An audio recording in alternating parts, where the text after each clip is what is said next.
আমাদের social manner অনেকের জানা নাই। সোশ্যাল ম্যানার, কোথায় কি করতে হয়, কিভাবে কি করতে হয়, আমরা এগুলো জানি না।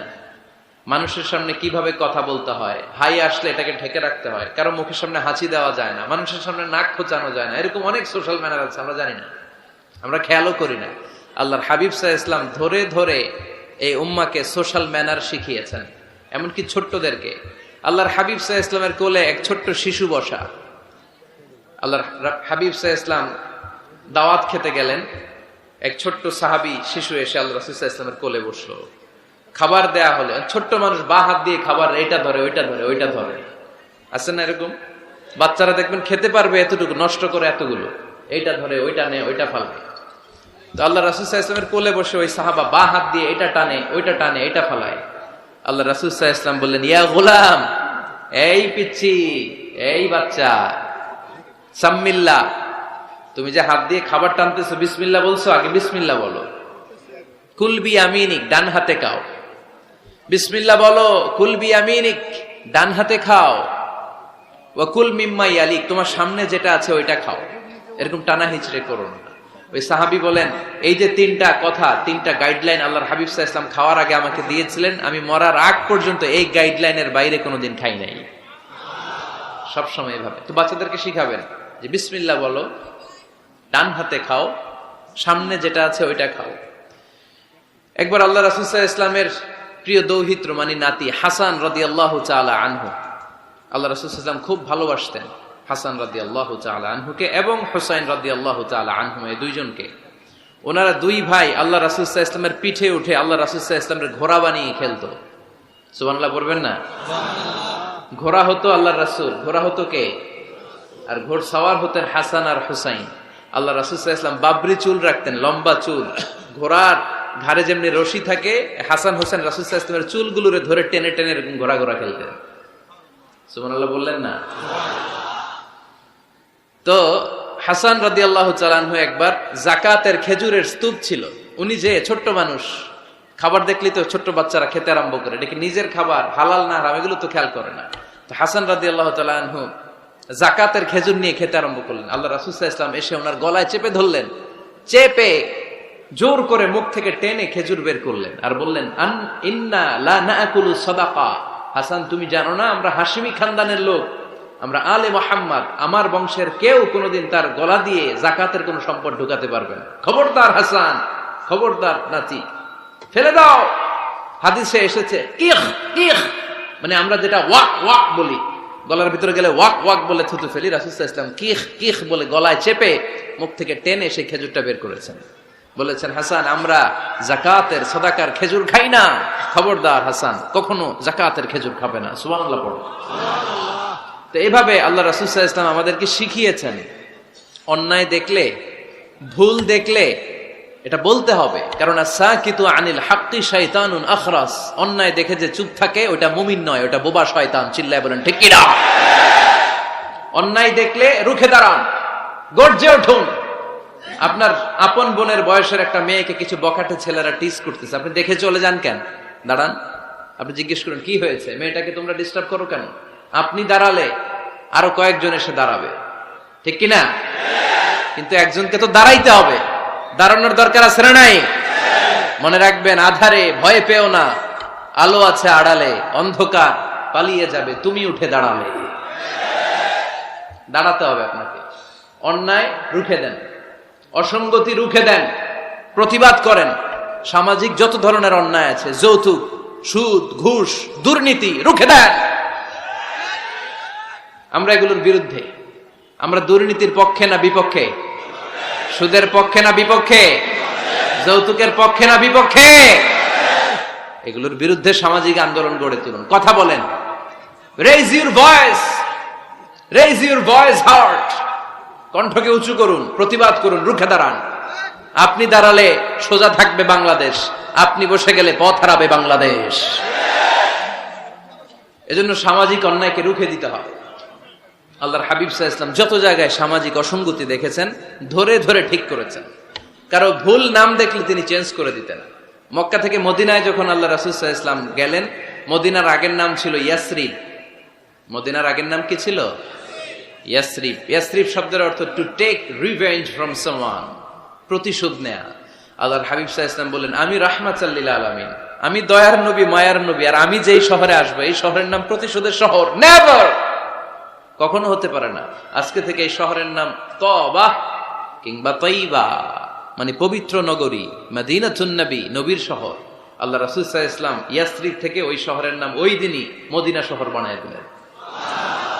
এক সাহাবীকে জিজ্ঞেস করলেন, মাসমুক, নাম কি? বলে, আমার নাম হচ্ছে হাজান। হাজান মানে দুশ্চিন্তা, অ্যাংজাইটি, মানে যে সব সময় টেনশন করে। আল্লাহ রাসূল সাল্লাল্লাহু আলাইহি ওয়াসাল্লাম বলেন, এটা একটা নাম হলো মিয়া? টেনশন কি কারো নাম হয়? রাসূল সাল্লাল্লাহু আলাইহি ওয়াসাল্লাম বললেন, শোনো, তোমাকে একটা পরামর্শ দেই, এই টেনশন নাম বাদ দাও, তুমি হাজান নাম কেটে সাহাল নাম রাখো, সাহাল।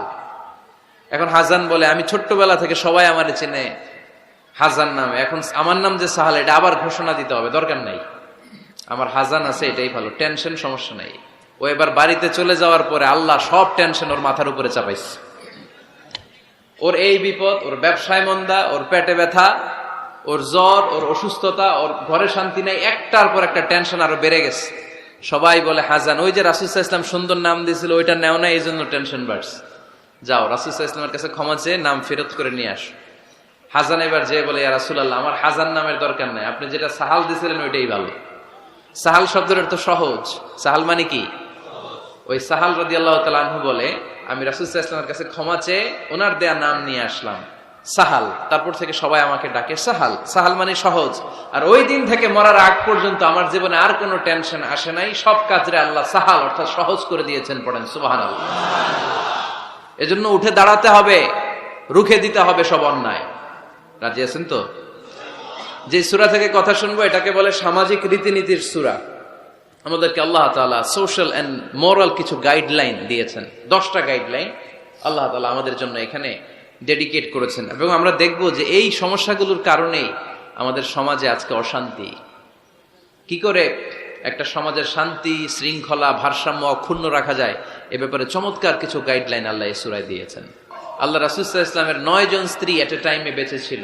মোট স্ত্রী 11 জন, দাসী 2 জন, সব মিলে 13 জন, আর এট এ টাইমে বেঁচে ছিল 9 জন। আল্লাহর হাবিব সাল্লাল্লাহু আলাইহি ওয়াসাল্লামের আলাদা কোনো ঘর ছিল না। 9 বিবিরে 9টা ঘর করে দিয়েছিলেন, এগুলোরই বলে হুজরা। সুবহানাল্লাহ পড়েন। তো উনি যখন ওখানে থাকতেন, মাঝে মাঝে দূর থেকে কিছু বেদুইন লোকেরা আসতো, যাদের মধ্যে সভ্যতা ভব্যতা আসে নাই। এরা এসে আল্লাহ রাসূল সাল্লাল্লাহু আলাইহি ওয়াসাল্লামকে ডাকা শুরু করতো। আমরা আমাদেরকে যেমনে ডাকি, আপনার নাম যদি হয় আব্দুল্লাহ, আমি আপনার বন্ধু হলে আপনারা ডাকবো, ওই আব্দুল্লাহ এদিকে আয়। এভাবে ডাকবো না? বন্ধু তো, তুই আমার বন্ধু, আব্দুল্লাহ এদিকে আয়। আব্দুর রহিম আমার বন্ধু, তো আমি ডাকবো, এই আব্দুর রহমান এই। কিন্তু আল্লাহ রাসূল সাল্লাল্লাহু আলাইহি ওয়াসাল্লামের নাম হচ্ছে মুহাম্মদ, ওনারা কি ডাকা যাবে এই মুহাম্মদ এই? দেখা যাবে? উনি কি আমাদের মতো মানুষ? উনি মানুষ, তবে অসাধারণ মানুষ, ঠিক কিনা? তো কিছু বেদুইন এসে দুপুরবেলা রাসূল সাল্লাল্লাহু আলাইহি ওয়াসাল্লাম বিশ্রাম নিচ্ছিলেন, তারা এসে বলতে আরম্ভ করলো, ইয়া মুহাম্মদ, ইয়া মুহাম্মদ, এই মুহাম্মদ এই, বের হও। আল্লাহ বরদাস্ত করলেন না। আল্লাহ বললেন, খবরদার, নিজেরা নিজেদেরকে যেমনে ডাকো নবীর ওইভাবে ডেকো না, তোমাদের সব আমল বরবাদ হয়ে যাবে। অপেক্ষা করো, অপেক্ষা করো, অ্যাপয়েন্টমেন্ট নাও, পারমিশন নাও, সালাম দাও। কার কথা? চিল্লায় বলতে হবে কার? রব্বুল আলামিন বলেন, ইয়া আইয়ুহাল্লাযীনা আমানু লা তাদখুলু বুয়ুতান গায়রা বুয়ুতিকুম হাত্তা তাস্তানিসু ওয়া তুসাল্লিমু আলা আহলিহা যালিকুম খায়রুল লাকুম লাআল্লাকুম তাযাক্কারুন। পড়েন আল্লাহু আকবার। আল্লাহ বললেন, ও বিশ্বাসীরা শোনো শোনো, তোমাদের ঘর ছাড়া অন্য কারো ঘরে যদি যাও, অপরিচিত কারো বাসায় যদি যাও, যাওয়ার আগে অনুমতি নাও আর সালাম দাও। দেখেন সমাজ পরিবর্তনের ওয়াজ। অনুমতি নিতে হবে, সালাম দিতে হবে, পারমিশন নিয়ে যাবেন, অ্যাপয়েন্টমেন্ট নিয়ে যাবেন। অনেকে এমপির বাসায় যেয়ে ভিড় করে, এমপিরে পায় না, রাগ দেখে, আরে আসছি, এমপি হয়েছে তো কি হয়েছে, পাওয়া যায় না সময় মতো। এমপিরও কাজ আছে না নাই? উনি তো আপনাদের জন্যই কাজ করেন, যে মিটিং গুলো করে আপনাদের জন্য, এই নির্বাচনী এলাকার জন্য করে, এগুলো বুঝতে হবে। অনেক ব্যস্ত মানুষ। হুজুরের বাসায় যে, এই হুজুর নামে না এখনো, এতক্ষণ ধরে বসে আছি, 2 কাপ চা দিয়ে বসায় রাখছে আমাদেরকে, এরকম অভিযোগ আছে না নাই? কিন্তু হুজুরও মানুষ, হুজুরের ঘুমানো লাগে, হুজুরের গোসল করা লাগে, হুজুরের বিশ্রাম লাগে, হুজুরের ফ্যামিলি আছে, হুজুরও অসুস্থ হয়, হুজুর রোবট না, ঠিক কিনা? এগুলো একটু বোঝার চেষ্টা করবেন, একটু আমলে নেবেন। এজন্য সুন্নাহ হচ্ছে কারোর সাথে দেখা করার আগে অনুমতি নিয়ে যাওয়া। মোবাইল থাকলে ভাই বিকেলে একটু আসতে চাই, উনি যদি বলে হ্যাঁ আসেন, যাবেন, তাহলে 1 নাম্বার সুন্নাহ অ্যাপয়েন্টমেন্ট নেওয়া। 2 নাম্বার সুন্নাহ যে সালাম দেওয়া, অনুমতি চাওয়া। কারো ঘরে হুট করে দরজায় ধাক্কা মেরে ঢুকা যাবে? আগে কি দিবেন? আওয়াজ করে বলেন, আগে কি দিবেন? সালাম। তারপর আপনার নাম বলবেন। কি বলবেন? আল্লাহর হাবিব সাল্লাল্লাহু আলাইহি ওয়াসাল্লাম ওনার ঘরে বসা, এক সাহাবী এসে দরজার মধ্যে কাড়া নাড়লেন। আল্লাহর হাবিব সাল্লাল্লাহু আলাইহি ওয়াসাল্লাম বললেন, মান্দা, কে দরজায় কাড়া নাড়ে? সাহাবী বললেন, আনা, আমি। বিশ্বনবী বললেন, মান আনতা, তুমি কে? সাহাবী কয়, আনা আনা। আরে নবী, আমি। রাসূল সাল্লাল্লাহু আলাইহি ওয়াসাল্লাম, কিসের আনা আনা? নাম বলো মিয়া। আনা আনা কান্নাহু কারিহাহা। রাসূল সাল্লাল্লাহু আলাইহি ওয়াসাল্লাম ওর কথাটাই রিপিট করলেন। রাসূল সাল্লাল্লাহু আলাইহি ওয়াসাল্লাম জিজ্ঞেস করলেন, কে? বলে, আমি। আরে তুমি কে? সাহাবী বলে, হুজুর আমি। আল্লাহ রাসূল বলে, আমি। এটা কোনো নাম হইল? নাম বলো। আল্লাহ রাসূল সাল্লাল্লাহু আলাইহি ওয়াসাল্লাম রেগে গিয়ে 2 বার বললেন, আমি। তা আমি বললেন না, আবার নামটা বলবেন। আমি কোনো নাম হইল? তো সাহাবী বললেন, আমি। রাসূল সাল্লাল্লাহু আলাইহি ওয়াসাল্লাম বললেন, না, আমি তোমার নাম না, তোমার নাম বলবে। তাহলে কারোর সাথে দেখা করতে গেলে প্রথম কাজ হচ্ছে অ্যাপয়েন্টমেন্ট নেওয়া, 2 নাম্বার অনুমতি চাওয়া, দরজায় নক করে সালাম দেওয়া, আর নাম বলা। রাজি আছেন? অনুমতি ছাড়া কারো ঘরে ঢুকবেন না। এটা কি আপনাদের মনে থাকবে? এক সাহাবী বললেন, ইয়া রাসূলুল্লাহ, ইয়া হাবিবাল্লাহ, আমার ঘরে কেউ নাই, শুধু আমি থাকি আর আমার আম্মা থাকে। আস্তাযিনু আলা উম্মি, আমার মায়ের ঘরে যেতেও কি আমার অনুমতি লাগবে নাকি? আল্লাহর হাবিব বললেন, তুহিব্বু আন তারাহা উরিয়ানা, তুমি কি চাও নাকি তোমার মাকে তুমি উলঙ্গ দেখবে? সাহাবী বললেন, না, কশিন কালেও আমার মারে আমি উলঙ্গ দেখতে চাই না। আল্লাহর হাবিব সাল্লাল্লাহু আলাইহি ওয়াসাল্লাম বললেন, ইদান ইস্তাযিন আলাইহা, তাহলে তোমার মার ঘরে ঢোকার আগেও অনুমতি নিয়ে ঢুকবা। মায়ের ঘরে ঢোকার আগে অনুমতি নিয়ে ঢুকবা। সাহাবী বলে, আনা খাদিমুহা, রাসূল সাল্লাল্লাহু আলাইহি ওয়াসাল্লাম, আমি ছাড়া ওনার কেউ নাই, আমি তো ওনার খেদমত করি, আমার মার ঘরে ঢোকার আগে অনুমতি নেওয়া লাগবে? আল্লাহ রাসূল সাল্লাল্লাহু আলাইহি ওয়াসাল্লাম বললেন, হ্যাঁ, তোমার মায়ের ঘরে ঢোকার আগেও অনুমতি নেওয়া লাগবে। তাহলে মার ঘরে ঢোকার আগে যদি অনুমতি লাগে, বোনের ঘরে ঢোকার আগে তোর অনুমতির দরকার নেই? হ্যাঁ? ভাইয়ের ঘরে, ভাবির ঘরে ঢুকবেন? হ্যাঁ, অনুমতি নিয়ে ঢুকবেন না। খবরদার, কারো ঘরে ঢোকার আগে অনুমতি নিয়ে ঢুকবো আমরা। হুট করে আমরা অনেক সময় ঢুকে পড়ি। সে হয়তো বিশ্রাম নিচ্ছে, অল্প কাপড় পরে শোয়া, বা বিছানায় এমন ভাবে পড়ে আছে, ওই অবস্থায় সে কারোর সাথে দেখা করতে চাচ্ছে না। ওই অবস্থায় হুট করে ঢুকা যাবে?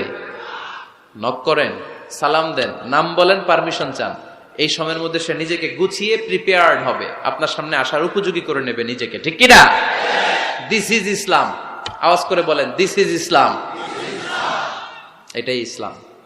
শুধু লম্বা দাড়ি রাখাই ইসলাম না, শুধু নামাজ পড়তে পড়তে কপালে দাগ ফেলানো ইসলাম না। কারো ঘরে ঢোকার আগে অনুমতি নিয়ে যাওয়ার নাম ইসলাম।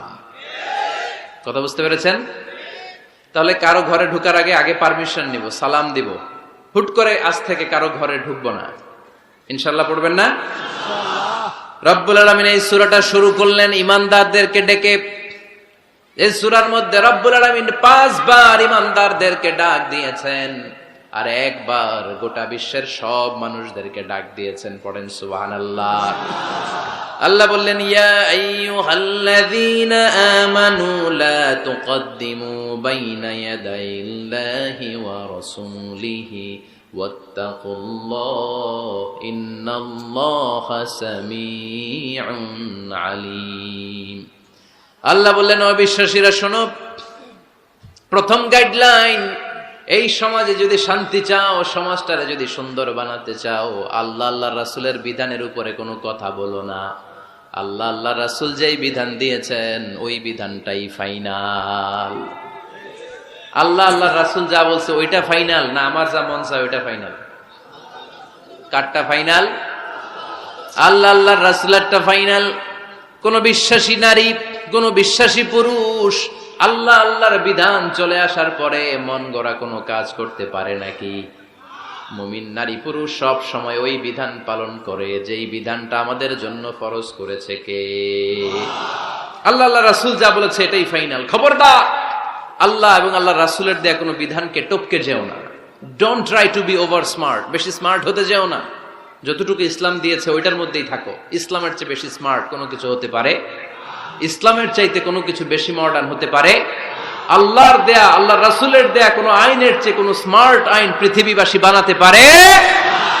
এজন্য আল্লাহ বললেন, ওয়ামা কানা লিমুমিনিন ওয়ালা মুমিনাতিন ইযা কাদাল্লাহু ওয়া রাসূলুহু আমরান আন ইয়াকুনা লাহুমুল খিয়ারাতু মিন আমরিহিম।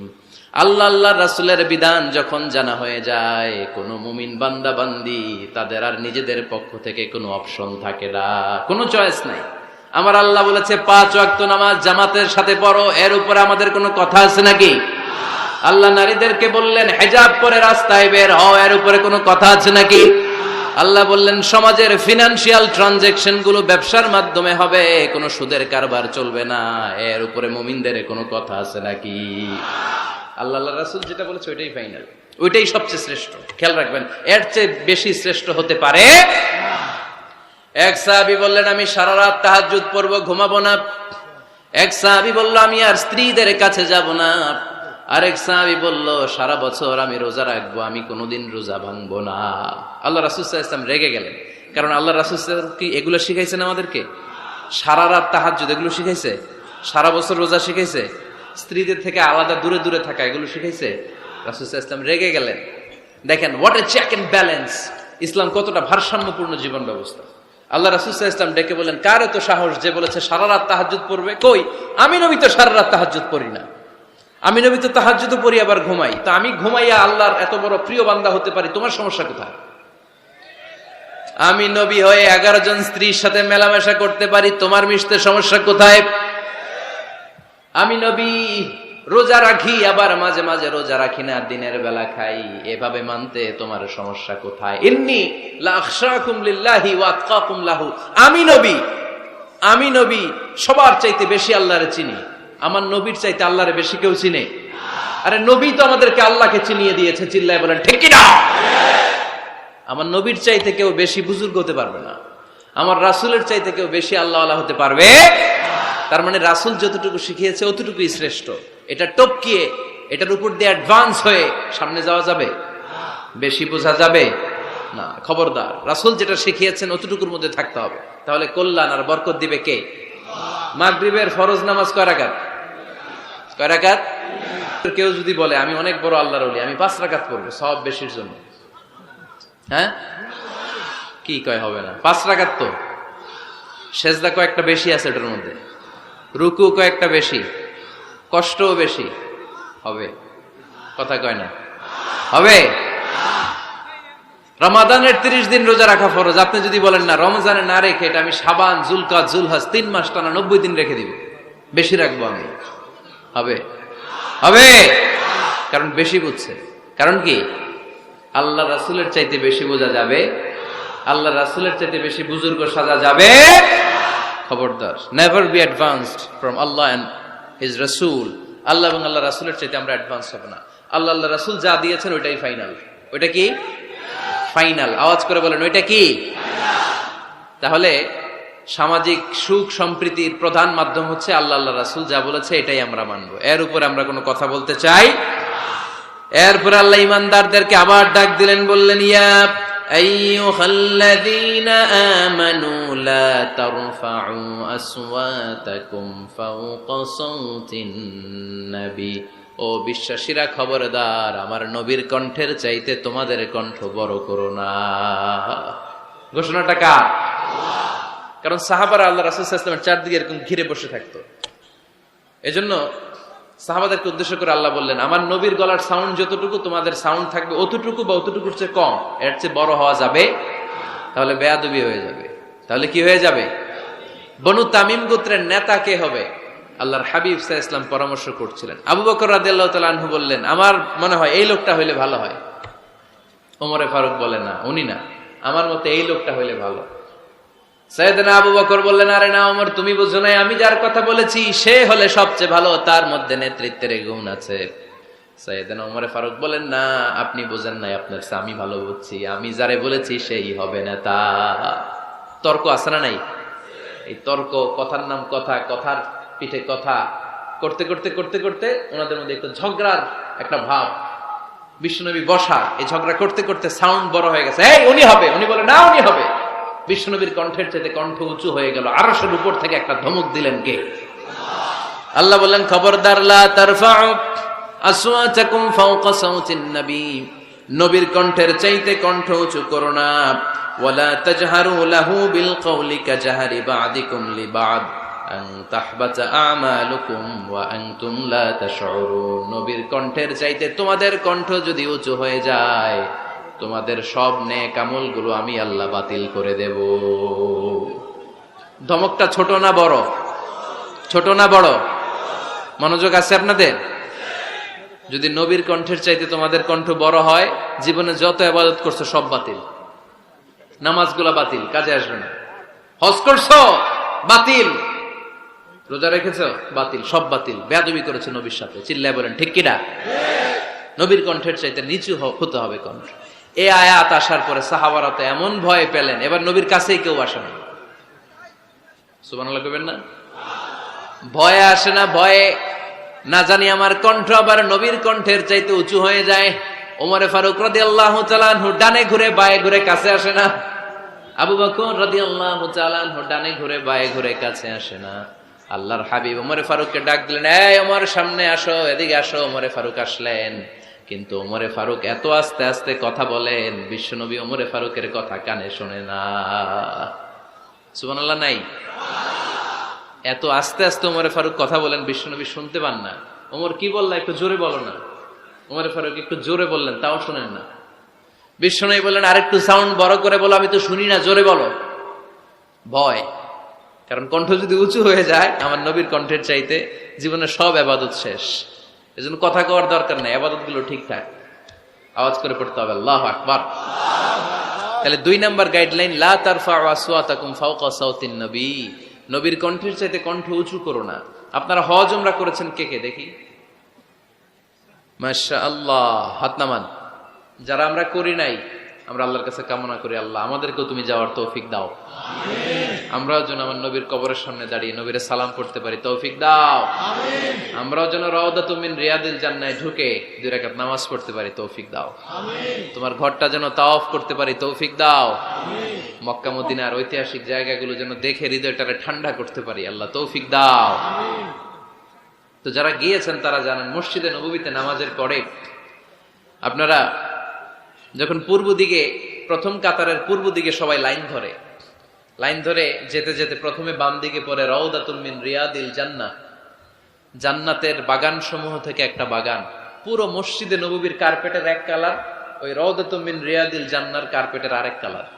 আল্লাহ রাসূল সাল্লাল্লাহু আলাইহি ওয়াসাল্লামের ঘর আর মিম্বার এতটুকু জায়গাকে অন্য কালারের কার্পেট দেয়া হয়েছে।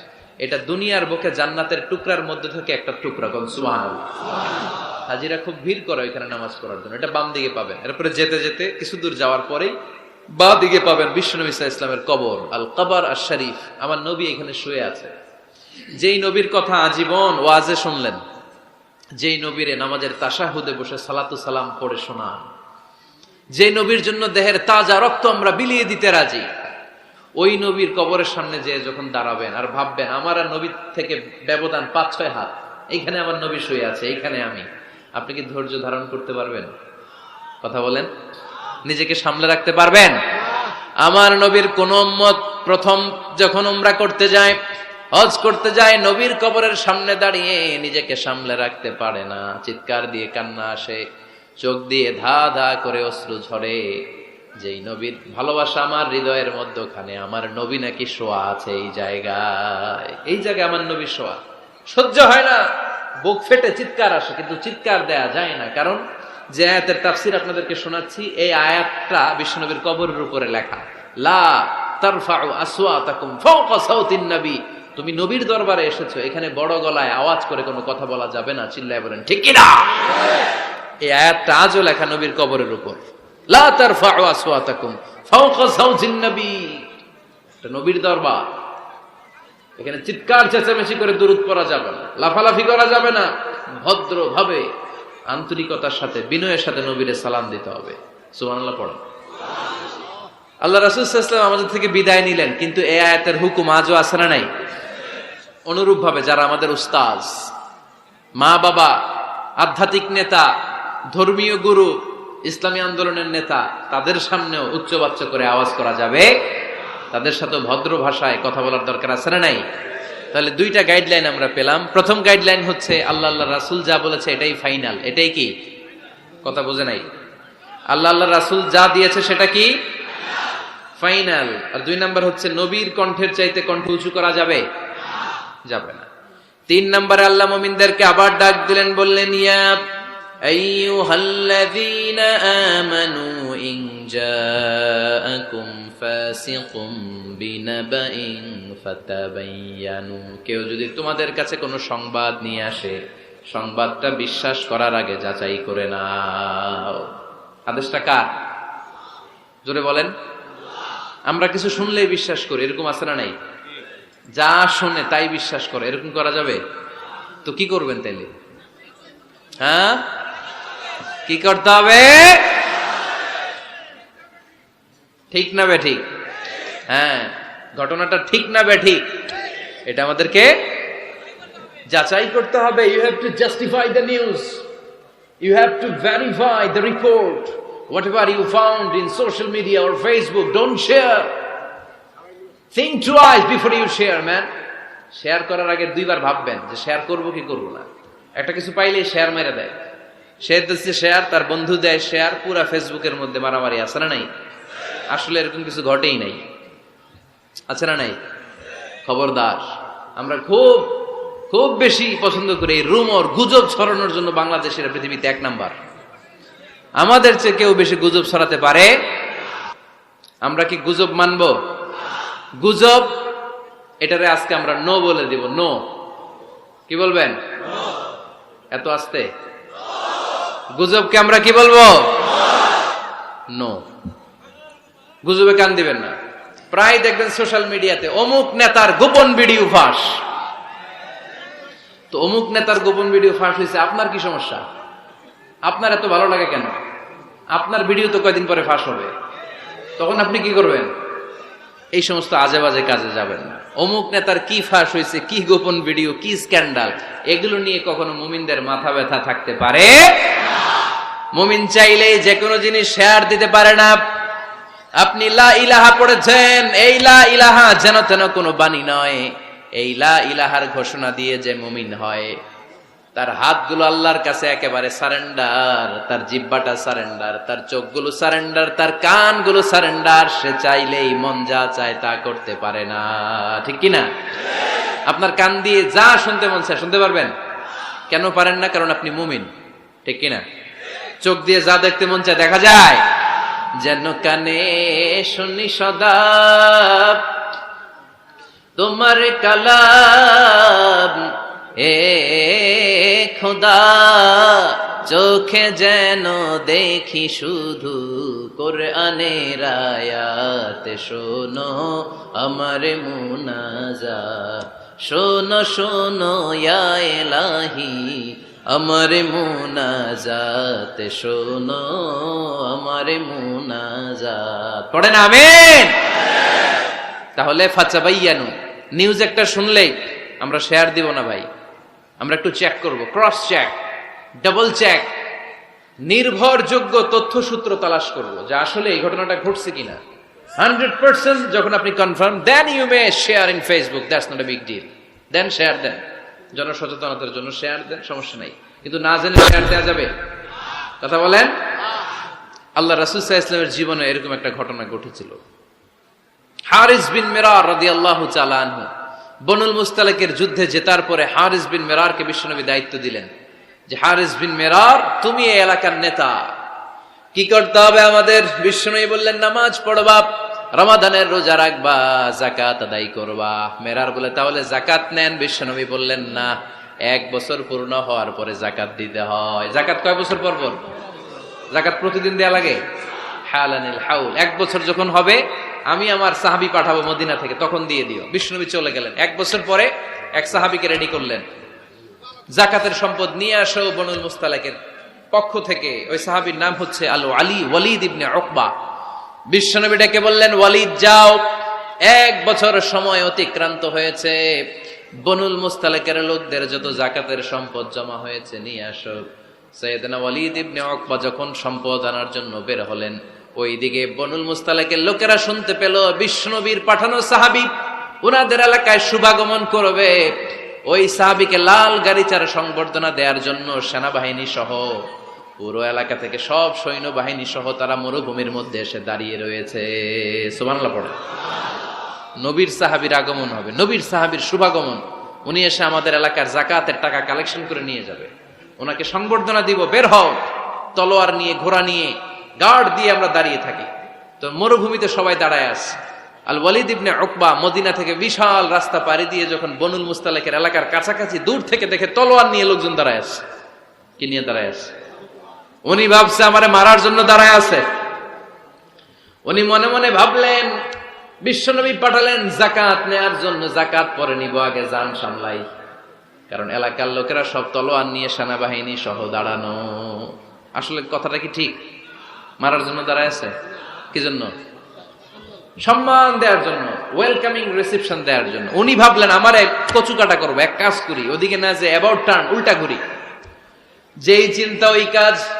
সাহাবী আল ওয়ালিদ ইবনে উকবা উল্টা ঘুরে গেলেন, মন্দ ধারণা নিয়ে ফিরে যেয়ে বিশ্বনবীরে বললেন, নবী আপনি আমার মায়ের খাওয়ার জন্য পাঠাইছিলেন, জাকাত আনার জন্য পাঠিয়েছেন, কিন্তু তারা জাকাত তো দিবেই না, আমারে হত্যার জন্য তলোয়ার নিয়ে দাঁড়িয়েছিল গো নবী।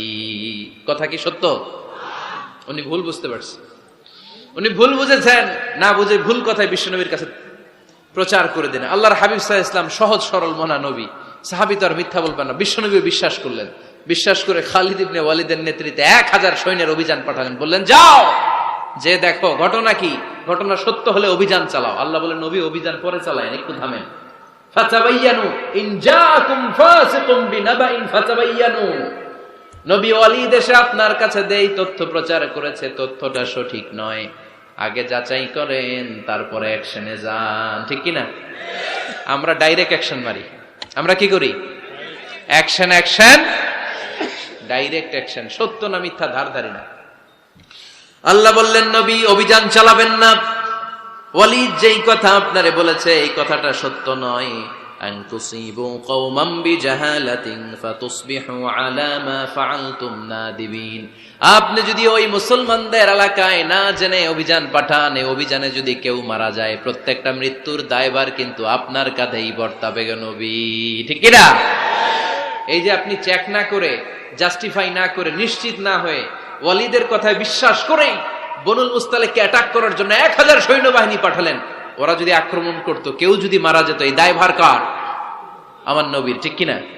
নবীকে শিখানোর মাধ্যমে আল্লাহ তাআলা গোটা উম্মাহকে শিখাই দিলেন, ইন জাআকুম ফাসিকুম বিনাবাইন ফাতাবায়ানু।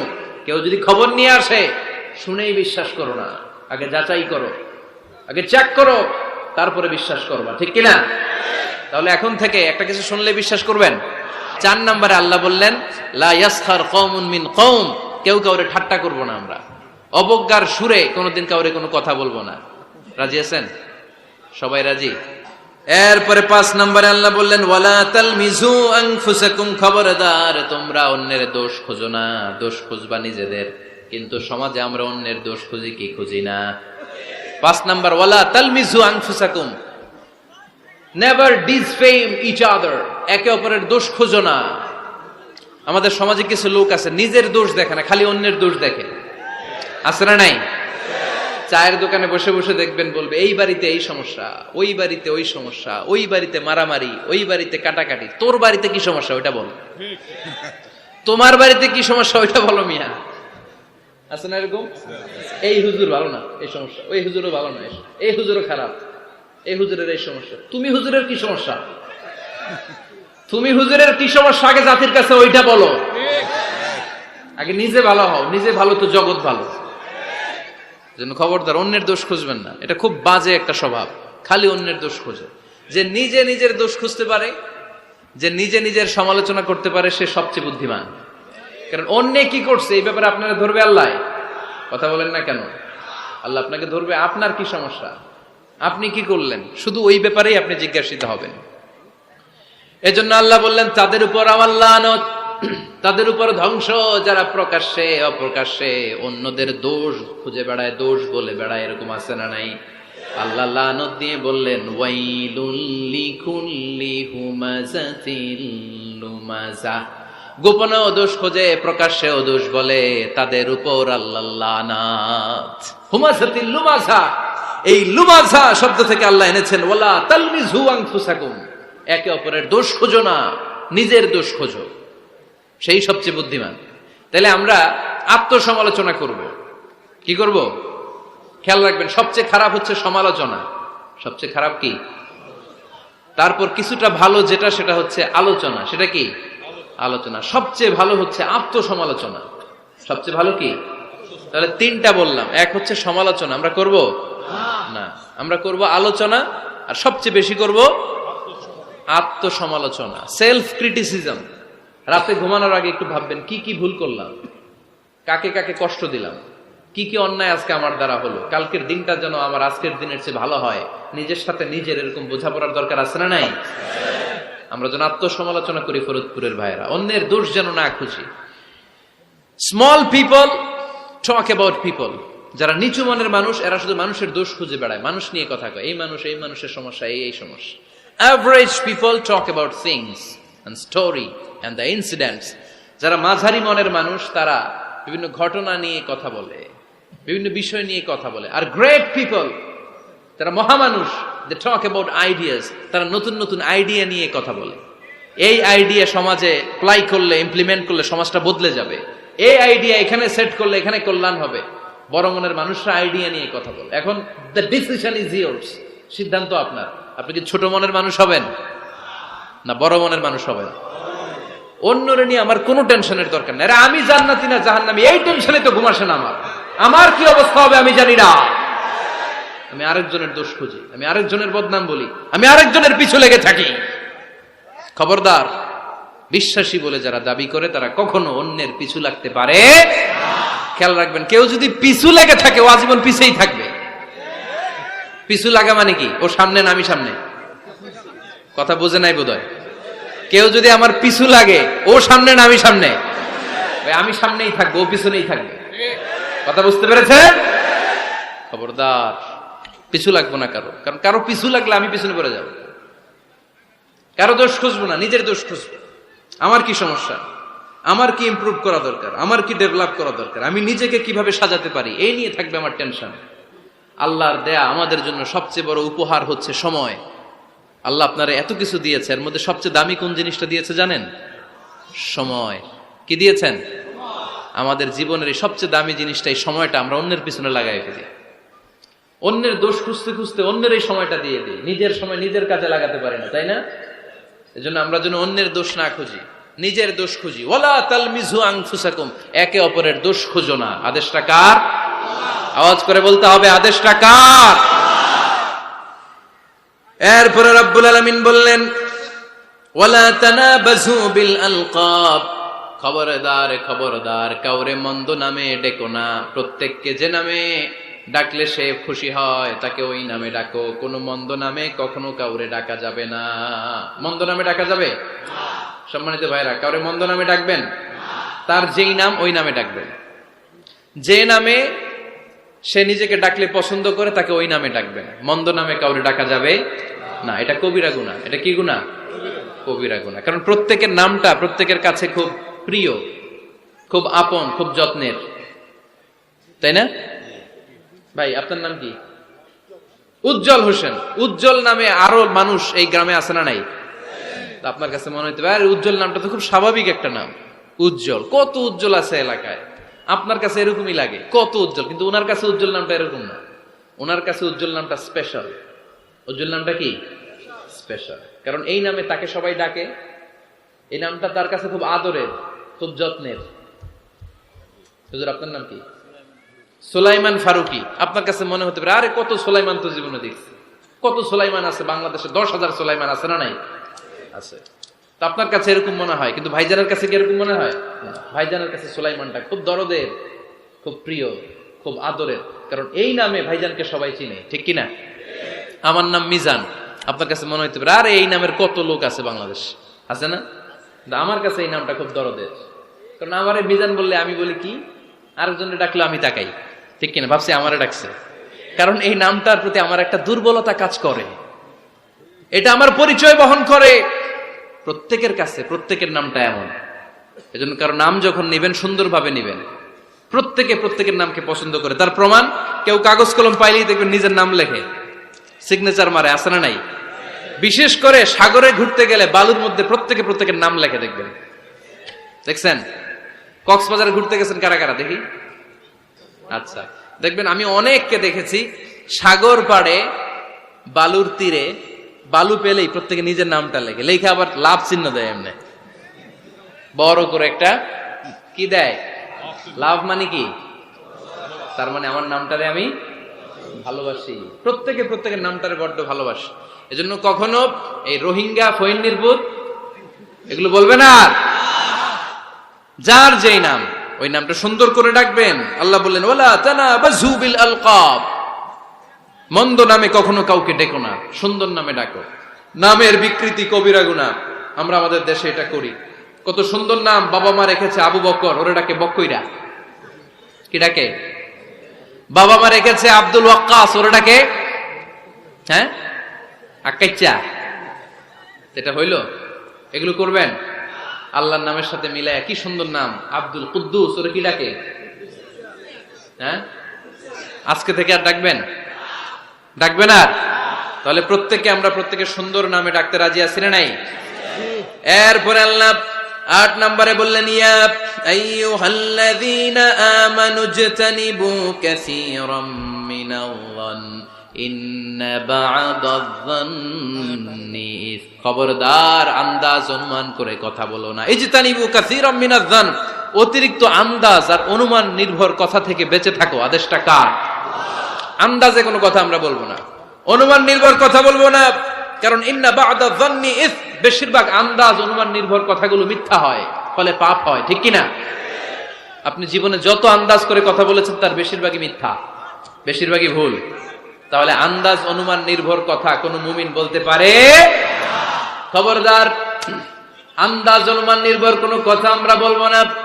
আল্লাহর হাবিব সাল্লাল্লাহু আলাইহি ওয়াসাল্লাম বলেছেন ইয়াকুম ওয়ায-যান ফা ইন্নায-যান্না আকযাবুল হাদিস, তোমরা ধারণা করা থেকে, অনুমান নির্ভর আন্দাজ নির্ভর কথা থেকে বেঁচে থাকো, কেননা আন্দাজ নির্ভর কথাগুলো হচ্ছে মহাপাপ। আন্দাজে কথা বলা যাবে? আন্দাজ অনুমান নির্ভর কথা বলা যাবে না, কারণ আন্দাজ আর অনুমান কখনো সত্যের বিকল্প হতে পারে। ইয়াত্তাবিউনা ইল্লা যান, ইয়াত্তাবিউনা ইল্লা যান ওয়া ইন্না যান্না লা ইউগনি মিনাল হাক্কি শাইআ। কিছু লোক আছে আর আন্দাজ নির্ভর কথা বলে, আর আন্দাজ কখনো সত্যের বিকল্প হতে পারে। আজ থেকে আন্দাজে কথা আমরা বাদ দিয়ে দিব। রাজি? একমত না দ্বিমত? আওয়াজ করে বলেন, একমত না দ্বিমত? খবরদার আন্দাজ করবেন না। যদি আন্দাজ করেন ভালো আন্দাজ করবেন। আন্দাজ করলে কি আন্দাজ করবেন? ভালো আন্দাজ। Come back positive, not go back negative. কোন নেগেটিভ আন্দাজ আমরা করতে চাই না। ভাবলে পজিটিভ ভাবনা, অনুমান করলে পজিটিভ। কিছু লোক আছে খালি নেগেটিভ। আল্লাহ তুমি আমাদেরকে পজিটিভ মাইন্ডেড হওয়ার তৌফিক দান করো, আমরা পড়ি আমিন। এই দেশে যে কি পরিমাণে আন্দাজে কথা চলে, চলে না? আপনি দেখলেন আপনার এক বন্ধু রিকশায় করে এক মেয়েকে নিয়ে ঘুরে বেড়াচ্ছে, এটা দেখেই এসে বলা শুরু করলেন আমি তো দেখছি আমার বন্ধু প্রেম ভালোবাসা শুরু করছে, এক মেয়ের নিয়ে প্রেমে পড়ে গেছে, আমার বন্ধু তো প্রেমে হাবুডুবু খায়। কেমনে বুঝলি? কারণ আমি নিজ চোখে দেখেছি। মেয়ে নিয়ে রিকশায় ঘুরতেছে, বান্ধবীর নিয়ে, প্রেমিকারে নিয়ে রিকশায় ঘুরে। এমনও হতে পারে আপনার বন্ধুর পাশে রিকশায় যে মেয়েটা বসা ছিল সেটা তার আপন বোন, হতে পারে না? তার পাশে যে মেয়েটা বসা ছিল এটা তার আপন ভাগ্নি, হতে পারে তার আপন খালা, হতে পারে না? ওর কিছু হয় নাই, আপনার গুনার পাল্লাকে আপনি ভারী করেছেন, ঠিক কিনা? কারণ ঠোঁট কালো দেখলে আমরা আন্দাজে বলি লোকটা মনে হয় সিগারেট খায়, আছে না নাই? সিগারেট না খেয়েও ঠোঁট কালো হতে পারে কি পারে না? বিয়ের পরে যদি কেউ হুন্ডা কিনে, বিয়ের পরে যদি হুন্ডা কিনে, কিসের হুন্ডা? এই দেখছেন, আন্দাজে মেরে দিছে যৌতুক।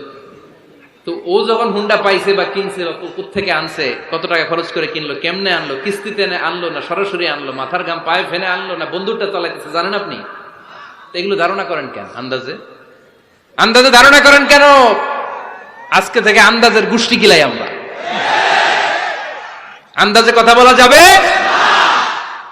খবরদার। ইজতানিবু কাসীরাম মিনাজ-যান। ভাই, এগুলো করে আমরা আমাদের সমাজটারে জাহান্নামের টুকরা বানিয়ে দিয়েছি। আর কত? আর না, অনেক হয়েছে, এবার থামেন, থামেন, স্টপ, থিংক টুয়াইস। একটু ভাবেন কি বলছি আমি। প্রতিটা কথার জবাবদিহিতা সেদিন চাইবে কে? আল্লাহ। এজন্য 8 নম্বরে বললেন আন্দাজে কথা বলো না। 9 নম্বরে আল্লাহ বললেন ওয়ালা তাজাসসু, গোয়েন্দাগিরি করো না। গোয়েন্দাগিরি আছে না নাই? সামাজিক ভারসাম্য শৃঙ্খলার জন্য গভর্নমেন্টের যে গোয়েন্দা, ওইটা না, ওইটা ঠিক আছে। মদিনায় ছিল ওমরে ফারুকের গোয়েন্দা, আল্লাহ রাসূলের গোয়েন্দা। আমরা নিজেরা ব্যক্তিগত দায়িত্বে যে গোয়েন্দাগিরিটা করি, কারো জানলার ফাঁকা খোলা থাকলে চোখ দিয়ে যে উকিটা মারি, ওইটা নিষেধ। ওয়ালা তাজাসসু, গোয়েন্দাগিরি করো না। কিছু লোক আছে দেখবেন, এরা ফিসফিস করে কি যেন বলতেছে, উনি কান পেতে আছে, এইভাবে আছে না নাই? তো এরা কি বলে, এটা নিয়ে আপনার তো ইন্টারেস্ট কেন? ছিদ্র থাকলে অনেকে ওই দিক দিয়ে চোখ দেয়, আছে না নাই? টিনের ঘরের ছিদ্র, ওদিক দিয়ে চোখ দিতেছে। বিষ্ণু বলছেন, কোন ছিদ্র দিয়ে যদি কেউ চোখ দেয়, গুতা মেরে ওর চোখ কানা করে দাও। বাংলাদেশে যদি দেন, এই দেশে বিচার হইতে পারে যে কেন চোখ কানা করলেন। কিন্তু মদিনার সমাজে কেউ অন্যায় ভাবে কারো ঘরের ছিদ্র দিয়ে চোখ দেওয়ার কারণে যে চোখ গুতা মেরে চোখ নষ্ট করে দেওয়া হয়, তার জন্য কোনো বিচার নাই। কারণ তুমি অপরাধী, তুমি এত ছিদ্রান্বেষী কেন? জানলা খোলা থাকলে উকি মারে, মানুষের গোপন চিঠি পড়ে, আছে না নাই? কারো চিঠি যদি পান, খুলে দেখবেন কখনো? কারো মোবাইল পেয়ে গেছেন, ওরে পাইছি বড় ভাইয়ের মোবাইল, দেখি তো গ্যালারিতে কার কার ছবি, আছে না নাই? না, করা যাবে না। কারো ফেসবুকের ভেতরে ঢুকেই সে কার সাথে চ্যাটিং করলো, মেসেঞ্জারে কি বললো, এগুলো দেখবেন না, এগুলো হারাম। তার ইনবক্স চেক করবেন না, কারো গোপন চিঠি দেখবেন না, কারো বেশি ব্যক্তিগত ব্যাপারে প্রশ্ন করবেন না। করা যাবে? অনেকে আছে খালি ব্যক্তিগত প্রাইভেট ম্যাটারে নাক গলায়। ভাই, বাড়ি কই, কি চাকরি করেন, সরকারি, বেতন কত, ভাবি কি করে, আপনার ভাবিও চাকরি করে, ভাবির বেতন কত, ভাবির বেতন কত, এটা দিয়ে তোমার কি লাভ, ঠিক কিনা? ইত্যাদি ইত্যাদি ইত্যাদি প্রাইভেট ম্যাটার, ফ্যামিলি ম্যাটার নিয়ে আমাদের আগ্রহ। ওয়ালা তাখফু মা লাইসা লাকা বিহি ইলম, যেটা তোমার জানার কথা না, ওইটা নিয়ে তো আগ্রহ দেখাবা না। ড্রোন মেশিন, নিজের চরকায়, নিজের চরকায় তেল দিলেন, নিজের চরকায় দিয়ে। অন্যকে নিয়ে এত আগ্রহ ভালো না, অন্যের পিছু লাগেন না। এই গোয়েন্দাগিরি থেকে আল্লাহ আমাদেরকে বাঁচাও। মানুষের প্রাইভেট ম্যাটার নিয়ে যেন আমাদের কিউরিসিটি না থাকে। Everyone has a privacy, a private own space, and no one should interfere someone own space, কারণ নিজের স্পেসে যে ইন্টারফেয়ার করা, এটা হারাম। সব শেষে আল্লাহ বললেন ওয়ালা ইয়াগতাব বা'দুকুম বা'দা আইয়ুহিব্বু আহাদুকুম আন ইয়াকুলা লাহমা আখিহি মাইতান ফাকারিহতুম। খবরদার, খবরদার, একে অপরের গীবত করো না। গীবত আছে, এটা একটা মহামারী। গীবত হচ্ছে মহামারী, বাংলাদেশের জাতীয় রোগ। আমি নাম দিয়েছি বাংলাদেশের জাতীয় শারীরিক রোগের নাম হচ্ছে ডায়াবেটিস, ঠিক কিনা? আর এই মানসিক সবচেয়ে বড় রোগ বাংলাদেশের হচ্ছে গীবাত। এটা হুজুর থেকে আরম্ভ করে, আলেম থেকে শুরু করে, সাধারণ মানুষ থেকে শুরু করে, নেতা নেত্রী থেকে শুরু করে 17 কোটি মানুষ খুব মজা পায়, রসগোল্লার চেয়ে মজা। আহা, আপনার ইবাদত গুলো দিয়ে দিচ্ছেন সব আরেকজনকে। যার ব্যাপারে আপনি গীবত করতেছেন, আপনার হজ কষ্ট করে মিনায় ধাক্কাধাক্কি করে যে হজটা করছেন, ধাক্কাধাক্কি করে হাজরা আসওয়াদের চুমুটা দিয়েছেন, আরাফাতের ময়দানে চোখের পানি যে কান্নাটা করেছেন, এই সব সবগুলো আপনি তার আমলনামায় তুলে দিয়েছেন। তার ব্যাপারে গীবত করে, চগলখুরি করে, তার কথা আরেকজনের কাছে লাগিয়ে, ওর কথা আরেকজনের কাছে লাগিয়ে, এই যে সমাজে গিরিঙ্গি লাগালেন আপনি, এই যে সামাজিক ভারসাম্য রক্ষা করলেন, আপনার সব ইবাদতগুলো আল্লাহ ভাগ করে ওদের আমলনামায় তুলে দিয়েছে। খবরদার, মরা ভাইয়ের গোশত খাওয়ার চেয়ে বড় অপরাধ। এই দেশে হালাল সিস্টেমে অনেকে গীবত করে এইভাবে। আমি আপনাদেরকে দেখাই, কথা শুরু করবে এইভাবে। কি যে অবস্থা সমাজের, বলাও যায় না, বললে তো গীবত হয়ে যায়। না বলেও পারি না, তাই না? এরকম বলে না অনেকে? বললে তো কি হয়ে যায়? হ্যাঁ, বললে যদি গীবত হয়ে যায় তাহলে স্টপ। এতটুকু যেহেতু বুঝেন যে বললে গীবত হয়ে যায়, তখন স্টপ। আওয়াজ করে বলেন, তখন স্টপ। মেরাজ রজনীতে বিশ্বনবী দেখলেন রিজালান, কিছু লোক, লাহুম আজফারুন মিন নুহাস, তামা দিয়ে তৈরি আঙ্গুল, এই আঙ্গুলগুলো দিয়ে তারা ইয়াখদাশুনা উজুহাহুম ওয়া সুদুরাহুম, নিজেদের লোহার আঙ্গুল দিয়ে, তামার আঙ্গুল দিয়ে নিজের গালের গোশত, নিজের বুকের গোশতগুলো টেনে টেনে ছিঁড়ে ছিঁড়ে খাচ্ছে। বিশ্বনবী বললেন, জিব্রাইল, মানহুম ইয়া জিব্রাইল, ও জিব্রাইল আমাকে তুমি বলো এরা কারা? সাইয়েদনা জিব্রাইল বললেন, হুম আহলুল গীবাতি মিন উম্মতিক, আপনার উম্মতের মধ্যে যারা দুনিয়ার বুকে গীবত করত, এই লোকগুলো হলো তারা। চায়ের দোকানে এগুলো খুব চলে, এর কথা ওর কানে, ওর কথা এর কানে, এরকম একটা গিরিঙ্গি লাগায়, আছে না নাই? এগুলো করবেন? গীবত কাকে বলে? যিকরুকা আখাকা বিমা ইয়াকরাহ, সহিহ হাদিস। ভাইয়ের ব্যাপারে এমন কথা বলা যেটা শুনলে, তার অনুপস্থিতিতে এমন কোন কথা বলা যেটা শুনলে সে মনে কষ্ট পাবে, বলবেন এগুলা? না, স্পেসিফিক কিছু কাজে বলতে পারেন। যেমন সমাজে কেউ দুর্নীতি করতেছে, খুব খারাপ কাজ করতেছে, সমাজটাকে শেষ করে দিচ্ছে, তার বিরুদ্ধে জনমত তৈরি করার জন্য বলতে পারেন। আপনি দেখলেন আপনার বন্ধুর ছেলে গাছের চিপায় লুকায় লুকায় সিগারেট খায়, আপনি আপনার বন্ধুকে যে বলতে পারেন, তোমার ছেলের এই দশা, তোমার মেয়ের এই দশা। এগুলো তো গীবত হবে না, কিন্তু কারো ব্যাপারে কারো কান ভারী করার জন্য উল্টাপাল্টা কথা বলা যাবে? খবরদার। তাহলে গীবতকেও আমরা কি বলে দিলাম? এই 4-5 জন নো বলতে হবে, নো। গীবতকে আমরা কি বলবো? চগলখড়িকে কি বলবো? এগুলোর সাথে মুসলমানদের কোনো সম্পর্ক আছে? 5 বার মুমিনদেরকে ডাক দিয়ে সব শেষে আল্লাহ গোটা বিশ্বের সবাইকে ডাক দিয়ে বললেন, ইয়া আইয়ুহান নাসু ইন্না খালাকনাকুম মিন যাকারিন ওয়া উনসা ওয়া জাআলনাকুম শুউবান ওয়া ক্বাবাইলা লিতাআরাফু ইন্না আকরামাকুম ইনদাল্লাহি আতকাকুম। পড়েন আল্লাহু আকবার। আল্লাহ বললেন, ও দুনিয়ার মানুষেরা শোনো শোনো, এতক্ষণ আমাদেরকে ডাক দিতেছিলেন, এতক্ষণ মুমিনদেরকে ডেকে ডেকে আল্লাহ বলছিলেন, ও বিশ্বাসীরা শোনো শোনো।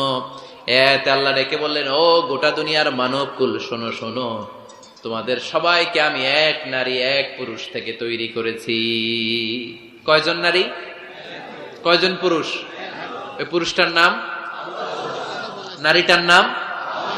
তাহলে আমাদের গোড়া এক, এই মানব সভ্যতার গোড়া একটা, শিকড় এক জায়গায়, ঠিক কিনা? সেই হিসাবে কোনো না কোনো ভাবে আমরা কেউ না কারো আত্মীয়, কোনো না কোনো ভাবে কেউ না কারো ভাই, ঠিক কিনা? যদি আপনি হিন্দু হন তারপরও আমার ভাই, কারণ আপনার বাবার নাম, হিন্দুর বাবার নাম আদম, খ্রিস্টানের বাবার নাম, নাস্তিকের বাবার নাম, আমরা যারা মুমিন আমাদের বাবার নাম, সবার বাবা এক, সবার বাবা এক, সবার মা এক, কোনো বিভেদ নাই। বিভেদের দেয়াল আমরা গেঁথেছি, বিভেদের প্রাচীর আমরা তৈরি করেছি, আমরা বানিয়েছি ধনী গরিব এটা 2 দল, এটা আল্লাহ বানাইছে? আমরা বানিয়েছি সাদা কালো 2 দল, শ্বেতাঙ্গ কৃষ্ণাঙ্গ 2 দল, আমরা বানিয়েছি আরব অনারব, আমরা বানিয়েছি পয়সাওয়ালা গরিব। আল্লাহর কাছে কোনো পার্থক্য আছে?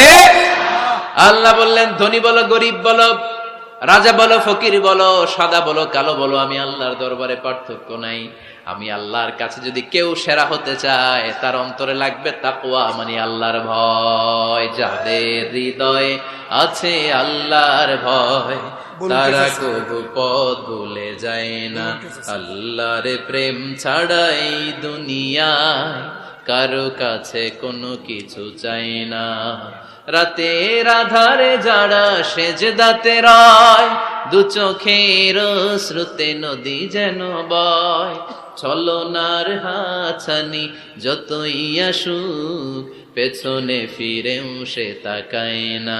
যাদের হৃদয়ে আছে আল্লাহর ভয়, তারা কবু পথ ভুলে যায় না, ঠিক কি না? এজন্য আল্লাহর ভয়, তাকওয়া, আল্লাহর ভয় যদি অন্তরে থাকে, সেই আল্লাহর কাছে সেরা। এছাড়া আল্লাহর কাছে কারো কোনো আলাদা মাতব্বরি নাই, ঠিক কিনা? তার প্রমাণ আমরা যখন নামাজে দাঁড়াই, এলাকার সবচেয়ে ধনীটাও দাঁড়ায়, তার পাশে রিক্সাওয়ালাও দাঁড়ায়। আমরা যখন নামাজে দাঁড়াই, মালয়েশিয়াতে মাহাথির মোহাম্মদ যখন দাঁড়ায়, তার পাশে আমিও দাঁড়াই। আমরা যখন নামাজে দাঁড়াই, প্রেসিডেন্ট যখন দাঁড়ায়, তার পাশে কুলিওয়ালা, ঠেলাওয়ালা, রিক্সাওয়ালাও দাঁড়ায়। আমরা যখন নামাজের কাতারে দাঁড়াই, ধবধবে সাদা লোকটা যেমনি দাঁড়ায়, কুৎসিত কালো লোকটাও আমার ভাই, আমার পাশে আল্লাহর জন্য নামাজে দাঁড়ায়। এজন্য কোনো পার্থক্য নাই, পার্থক্য আমরা বানিয়েছি। আমাদের কোরআন কয়টা? প্রভু কয়জন? তাহলে পার্থক্য করেন কেন? আমাদের নবী কয়জন? কাবা কয়টা? তাহলে পার্থক্য করলেন কেন? আমাদের প্রভু এক নবীর উম্মত, জীবন বিধানে কৈশি বাণী কোরআন।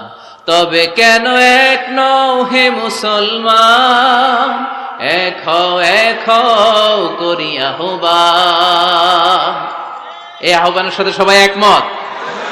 বাইতুল্লাহ এক, মদিনা শরীফ এক, উহুদ পাহাড় এক, বদরের মাঠে।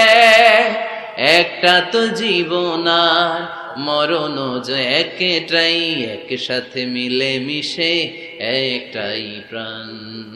তবে কেন এক নও হে মুসলমান, এক হও করি আহ্বান, ঠিক কিনা? আমরা এক হতে চাই, আমরা বিচ্ছিন্ন থাকতে চাই না, কাদা ছোড়াছুরি করতে চাই না, আমরা মিলে যেতে চাই। মিলতে চান? মিলতে চান? মনে রাখবেন প্রিয় ভাইয়েরা, যদি আমরা একা থাকি তখন আমরা ব্যক্তি। খেয়াল করে শুনুন, যদি আমরা একা থাকি তখন আমরা ব্যক্তি, যখন আমরা সবাই মিলি তখন আমরা শক্তি। এজন্য ঐক্যের কোনো বিকল্প নাই, ভ্রাতৃত্বের কোনো বিকল্প নাই, আমাদের মাঝে কোনো ভেদাভেদ নাই, আমরা সবাই এক, আমাদের রব একজন। চিল্লায় বলেন ঠিক কিনা? এজন্য এই বিভেদের দেয়াল, বিভেদের প্রাচীরকে ভেঙে গুড়িয়ে দেন, ঐক্যের পথে যেন আমরা হাঁটি, আমরা যেন কাদা ছোড়াছুরি না করি। আর সামাজিক ভারসাম্য, সুখ, সমৃদ্ধি এগুলোকে অটুট রাখার জন্য আল্লাহ যে সামাজিক 10টা মোরাল এন্ড এথিক্যাল গাইডলাইন দিয়েছেন, এগুলো যেন আমরা মেনে চলতে পারি। রাজি আছেন সবাই? 10টা গাইডলাইনের উপর আমল করা যাবে না? তাহলে আমরা আল্লাহ রাসূলের কথাকে ফাইনাল বলে মানব, নবীর উপরে আমাদের কথা নাই। কোন তথ্য শুনলেই এটা সত্য হোক আর মিথ্যা হোক, আমরা ফেসবুকে শেয়ার দিয়ে দিব কালকে থেকে। হ্যাঁ, কি করব? যাচাই। কারো আকৃতি গঠন নিয়ে আমরা তুচ্ছ জ্ঞান করব না। খবরদার, খবরদার। কারো দোষ খুঁজবো না, মন্দ নামে কাউরে ডাকবো না, আন্দাজে কোনো কথা বলবো না, আমরা গোয়েন্দাগিরি করব না, অন্যের গোপন বিষয় নিয়ে ঘাটাঘাটি করব না, গীবত করব না, আমরা নিজের দোষ খুঁজবো। রাজি আছেন সবাই? রাজি? আল্লাহ আমাদের কথাগুলো বুঝার ও আমল করার তৌফিক দান করেন। আমরা সবাই পড়ি আমিন। Rose TV 24. Enjoy by listening to the Holy Quran.